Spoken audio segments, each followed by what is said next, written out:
Com a sabets, avui hem organitzat aquest petit acte en la signatura formal d'un conveni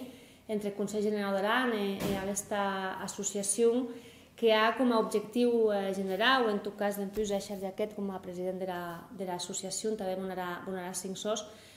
bàsicament impulsar la innovació en el territori de la Val d'Aran, de la mà també del sector privat, en poder acabar de desenvolupar aquest hub d'innovació rural, EPIC, que com a sabets impulsec el Consell General d'Aran uns mesos endarrer, i que també en els darrers mesos també podrem mantenir aquest conveni amb el Ministeri de Transició Ecològica a través de la Secretaria de Repte Demogràfic, precisament per seguir en aquesta línia.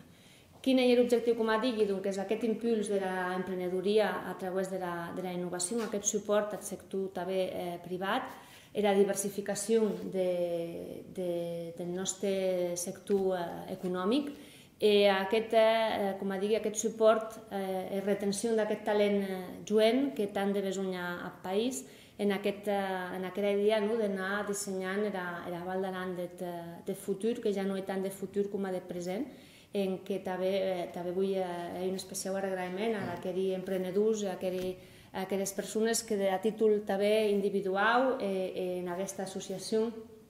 que actuen també sense cap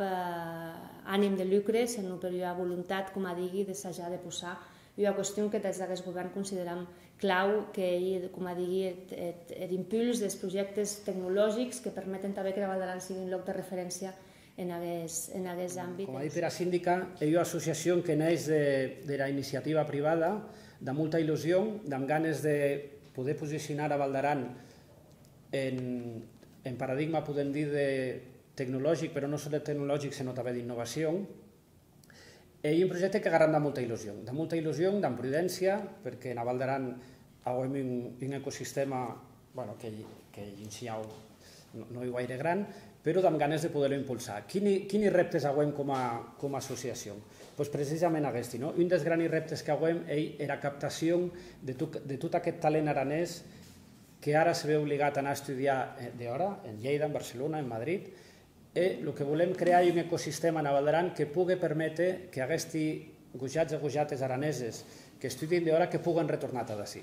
Aquest és un gran repte. L'altre gran repte seria contribuir a la diversificació de l'economia, és a dir, ajudar a tot el teixit productiu també turístic, hostaleria, de construcció, en fi, tot aquest ecosistema tan polit i tan potent que tenim a Val d'Aran, que puguen arribar a incorporar petits elements que les representin una petita innovació. Tot això què? De crear de la Val d'Aran una economia i una societat que sigui més resilient, més ecològica i més tecnològica al mateix viatge. Estem contents, amb l'ajuda del Consell General podem arrencar aquest projecte, la podrem arrencar de moment d'una forma prudent, però tenim una visió de poder créixer, poder incorporar totes aquestes ajudes i totes aquestes subvencions que ara hi poden haver vinculades al plan de superació del Covid. Per tant, moltes gràcies, Consell General, moltes gràcies, síndica, per la confiança, per l'aposta per aquest projecte, i demorant que sigui un projecte que pugui créixer, per suposat i obert a persones individuals, a empreses i a institucions de la Val d'Aran i també de d'hora. Volem estar una associació oberta que pugui col·laborar, per suposat, en comarques veïnes, però també, dieu, amb la part francesa, amb Andorra, amb la Val Alpina, on puguem haver un intercanvi d'impressions, un intercanvi d'experiències. I, per tant, podem dir localment en la Val d'Aran, però amb una obertura, amb un ànim de poder abarcar diferents territoris.